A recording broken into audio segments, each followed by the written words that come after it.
Tonight, Port Pirie Police investigate an alleged assault and separate cocaine discovery.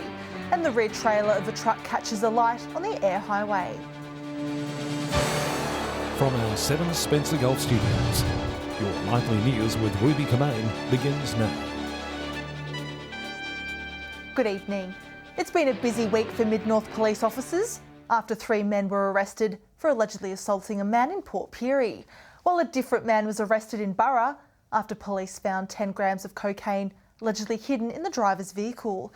Here's our reporter Christian Komenos with more. It was last Wednesday when police say a victim was approached by 3 men before allegedly thrown onto the bonnet of a car.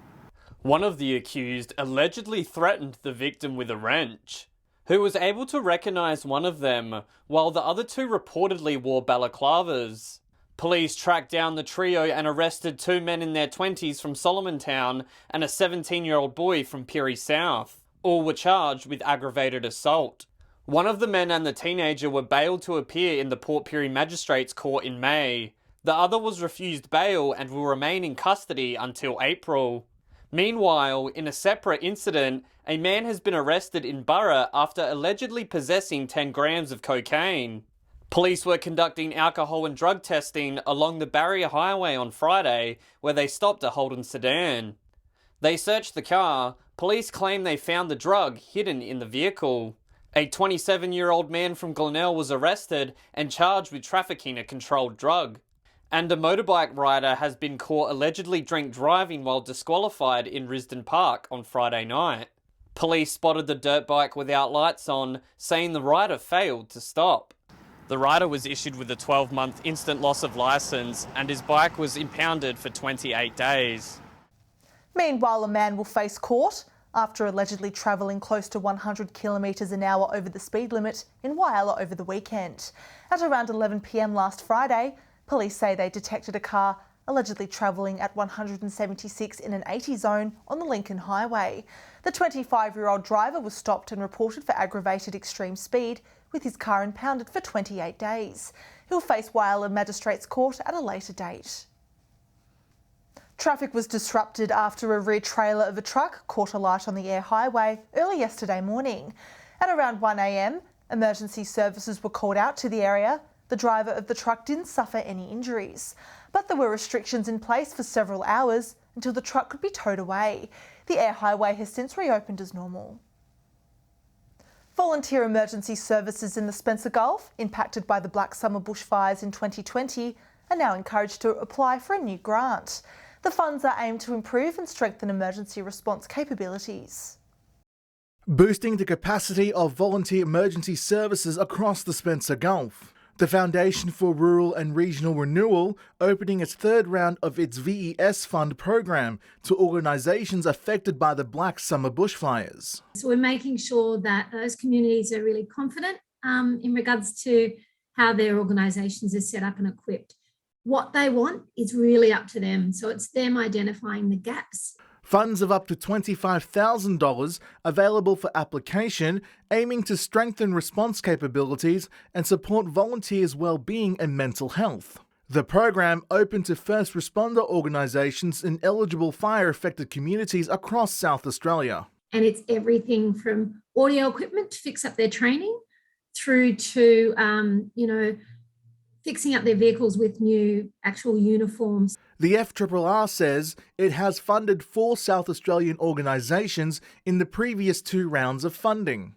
In total, 54 projects have been funded so far through the grant program, asking groups in the region to consider applying. I've really encouraged South Australian groups to have a look at it. We've funded 4 groups in the past. We want to make sure there's equity in our funding. Applications close on April 28th. More information is available on the FRRR website. Mark Zita, 7 Spencer Gulf News. Still to come tonight, Broken Hills Country Women's Association prepares to mark its centenary.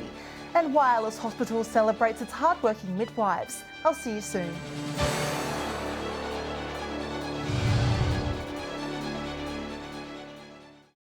Welcome back. Community groups can now apply for the 3rd round of the Grassroots Grants, which offers up to $10,000. The funding used to address a number of local issues, including weed control and revegetation activities. More cash for greener futures. The Northern and York Landscape Board digging up another round of funding to create sustainable and environmental projects in the region. Schools, First Nations groups and non-for-profit organisations can apply for the grant to help them with a variety of environmental issues. And it's really looking at projects that have a sustainable outcome for natural resources. So this might include native vegetation plantings or woody weed control or pest plant animal control as well. One of the previous projects saw funding allocated to the Port Football Club to develop a bush tucker garden with our First Nations people. So they're looking at different native plants that have Aboriginal plant uses. So this includes food and also medicinal and plants that were traditionally used for different materials and tools. There is $200,000 available, which is expected to fund around 30 different projects. The Landscape Board is confident the grants will continue for years to come. We really encourage people to talk to us about your project idea, and we can really help you along that process of putting forward an application. Christian Komenos, 7 Spencer Gulf News.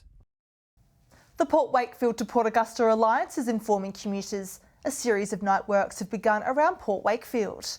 The construction will include additional curbing, asphalting and line marking. To safely undertake these works, speed and lane restrictions will be put in place from 6 p.m. until 7 a.m. on weeknights. The night works will affect Adelaide-bound traffic for the next 3 months. The Country Women's Association of New South Wales is celebrating its 100th year. The Broken Hill branch is putting on a number of events, including this weekend's AFLW match, a reenactment of the game from the 1940s. Celebrating a major milestone, Broken Hill's Country Women's Association starting its 100th year with a display at the library and a historic AFLW match this weekend, with local players taking part. It's going to replicate the game that was held in October 1941, where the women of Broken Hill decided they wanted to do something to raise funds for the war effort. The sides will play under the names of the Spitfires and the Bombers. And while the locals play, they may not play with their teammates. We're going to be drawing all the names out of a barrel to see who makes the two teams, and it'll be a mixture of all the ladies playing with people that they would normally play against.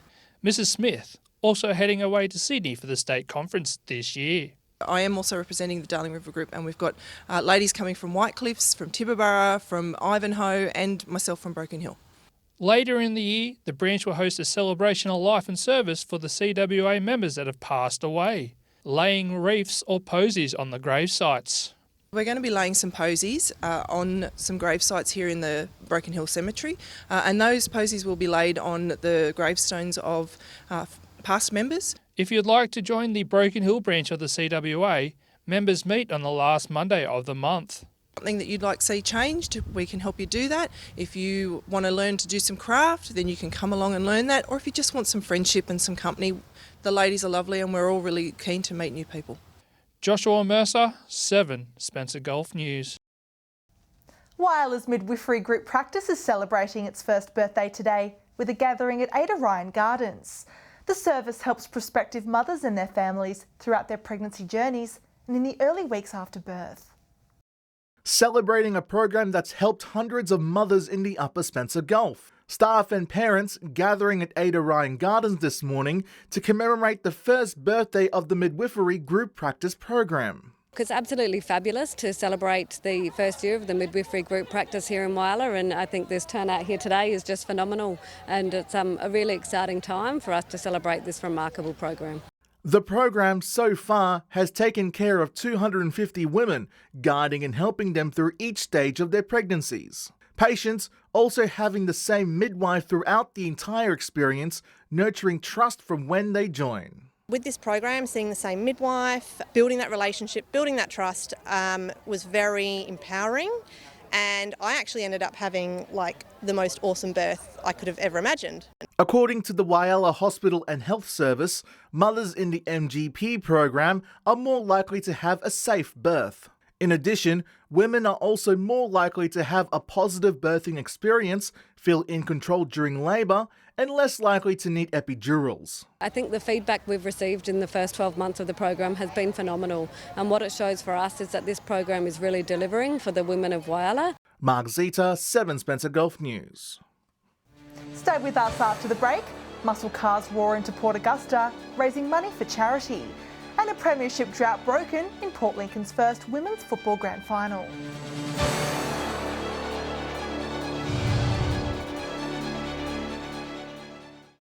Hello again.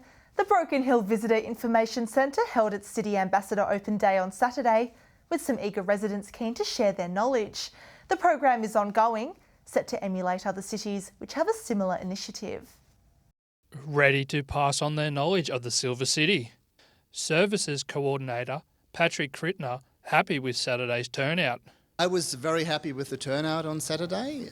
We had 10 people coming up wanting information, the City Ambassadors. Also pleased with the type of experienced people who showed up to the Visitor Information Centre. Most of them already have had experience with the tourism industry or even are still working within that field. Mr Crittner excited for the Ambassador program to begin, especially with some big events looming in Broken Hill. We were trying to get some ambassadors already on the street, so to speak, for the big events, especially the Bash coming up, and it's only a few weeks away.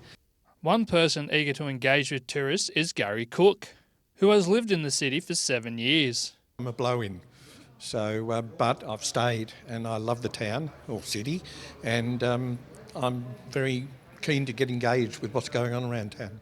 Saying he's hoping to teach them about the cultural richness the city has to offer. What I would like is to, number one, make them feel welcome, and number two, perhaps explore places that they haven't sort of seen before or heard of before. If you'd like to join the program, call the Visitor Information Centre. Joshua Mercer, 7 Spencer Gulf News. The smell of petrol and the sound of revving engines were front and centre in the Spencer Gulf this weekend. Variety SA's newest motoring event, travelling to Port Augusta and Whyalla after raising more than $200,000 for children in need. Pure Australian muscle rolling into Port Augusta.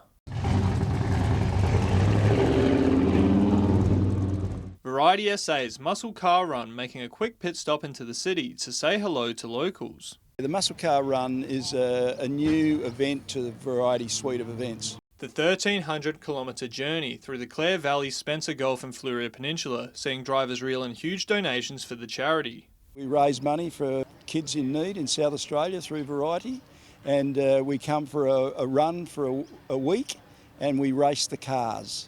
Travelling through to Whyalla, drivers had the opportunity to really put the pedal to the metal at the city's drag strip.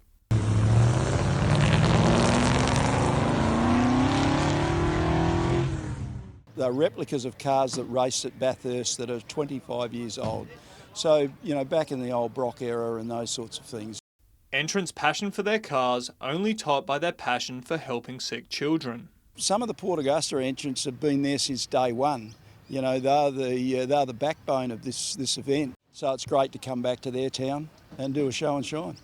Organisers say the event is a way to thank some of their most loyal supporters, whilst also encouraging others to participate in next year's event. It's giving back, and but a great crowd looking around, a beautiful day, and so we've really enjoyed it.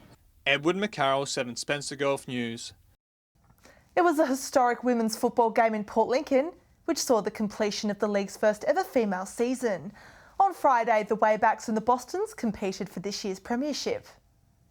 The Boston Tigers roaring proudly.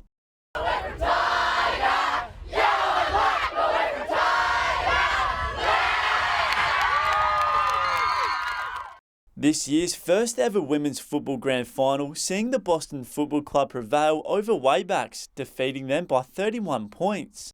Star player Sarah Watterson saying she is proud of how far her team has come.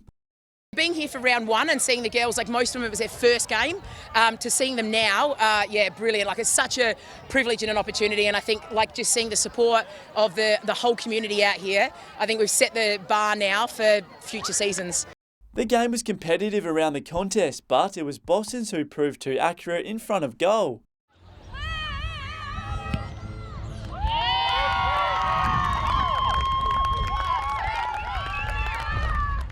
Boston's also celebrating 50 years. Friday's win making it all a bit sweeter. And the support as well. What a great example of community spirit here. You know, everyone coming out, getting around the girls, doing something on a Friday night, and we love getting a win. The success of the women's competition opening up more opportunities for clubs. It's been amazing for clubs in general. I know Waybacks, a lot of their girls help out around the club and that. We've gained 2 team managers out of it and several other helpers, so it's been massive for our club in general. The win snaps a 36-year drought for the club. Sarah's dad also part of the 1986 flag. Now it's her turn. So I think I'm the 9th Wolverston to play for Boston, so that's pretty special, but obviously the first female, so that's pretty special to me. Henry Millick, 7 Spencer Golf News. Stay with us with more sport after the break. Henry Millick will return with the results from Port Lincoln's Cricket Grand Final. And we'll have the weather details with Alex Sykes.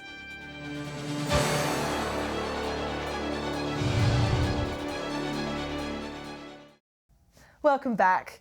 Port Lincoln held its A-grade Cricket Grand Final at Centenary Oval on the weekend, capping off the season. The 2 best teams, Charlton and Tasmans, battled it out for cricket's biggest prize. Our reporter Henry Millick was there. The conclusion to this year's Port Lincoln Cricket Grand Final saw Tasmans defeat Charlton in a dominant performance with the ball. Tasmans were off to a shaky start at Centenary Oval after both opening batsmen were dismissed in the early overs for ducks. Charlton's bowling onslaught continued, with Jack Shanley dismissing first-drop batsman George Wilkes for just 4 runs. But it wasn't until the league's MVP Andrew Frick took to the crease that Tasman started to see some success with the bat.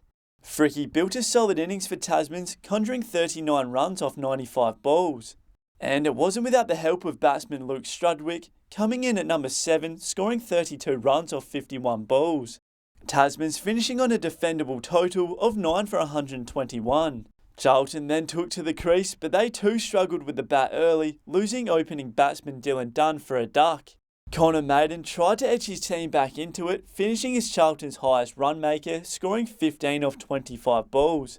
But it was the fast bowling of Brent Harris that proved too strong for Charlton's batting lineup, as he took the first 6 wickets. Brent was doing it all in the grand final, with 2 of his wickets coming from the way of LBW and 1 ball knocking over the stumps in his dismissal of Nick Wright. Brent claimed the player of the grand final medallion for his performance. In the end, Charlton wasn't able to answer, tallying 44 runs at the end of the 21 overs. This year's final saw the Tasman Cricket Club raise the shield, winning by 77 runs. That's all for Port Lincoln Cricket this year. We'll be back tomorrow night for the rest of the region's sport. Time now to take a look at what's happening in the weather. Here's Alex Sykes. Thanks, Ruby, and happy Monday to you and our viewers. A beautiful autumn day across the region today. At 3 p.m, Port Augusta was 31 degrees, Whyalla was 27, Port Lincoln was mostly sunny and 24. Looking further out now, Broken Hill was partly cloudy and 29 degrees. Clare was mostly sunny and also reached 29. Our friends in Adelaide got to a high of 25. Woodner was mostly sunny and topped 31. Kadina and Cleve both got to a high of 26 degrees. And Cooper Pedy was a partly cloudy 31. Taking a look at the satellite image now, bright cloud over central parts is not rain bearing. Generally clear elsewhere as a high ridges in, and there are no current warnings for South Australia. Moving on to tomorrow's weather outlook now, and we'll start with the Gulf waters. Southerly winds 10 to 15 knots, increasing to 20 south of Cowal Woolloomooloo during afternoon and evening. Seas around 1 metre, increasing to 1.5 during the afternoon, and south to southwesterly swells around 1 metre. Port Lincoln will be partly cloudy and 23. Cleve is set to reach 25 degrees. Woodner with a high of 31. Mostly sunny in Whyalla with 26. Port Augusta is set to reach a high of 31 degrees. Kadina with a max of 28. Mostly sunny in Port Pirie with a max of 29 degrees set there. Clare is set to top 27 degrees, and Broken Hill will be sunny and 29. Taking a look further through the week now, it'll be partly cloudy across most of the region on Wednesday. Port Augusta and Kadina both set to reach a high of 24. Port Lincoln to top 22. Woodner will reach 25. Mostly sunny in Broken Hill, also 25 degrees, and Port Pirie is set to top 26. Similar conditions are forecast on Thursday. Cloudy in Port Lincoln with a max of 21 degrees. Cloud clearing in Cooper Pedy with 28 the top there. Woodner, Whyalla and Kadina all 23. Port Augusta to reach 25, and Broken Hill will be sunny with a max of 22 degrees. Let's take a look at Friday now, and those clouds are clearing in most parts. Whyalla and Kadina both 25 degrees, 27 in Port Augusta, a degree warmer in Port Pirie, partly cloudy in Port Lincoln with 21 the top there, and Broken Hill will be sunny and 23. It appears today's beautiful mild conditions are set to continue through the rest of the week with not a drop of rain in sight. And that's all the weather from me for tonight. I'll see you a little later with a weather update. It's back to you, Ruby. Wonderful, thanks for that, Alex. And that's all local news this Monday evening. Thanks for joining us. I'll have updates later. Until then, enjoy your evening. Good night.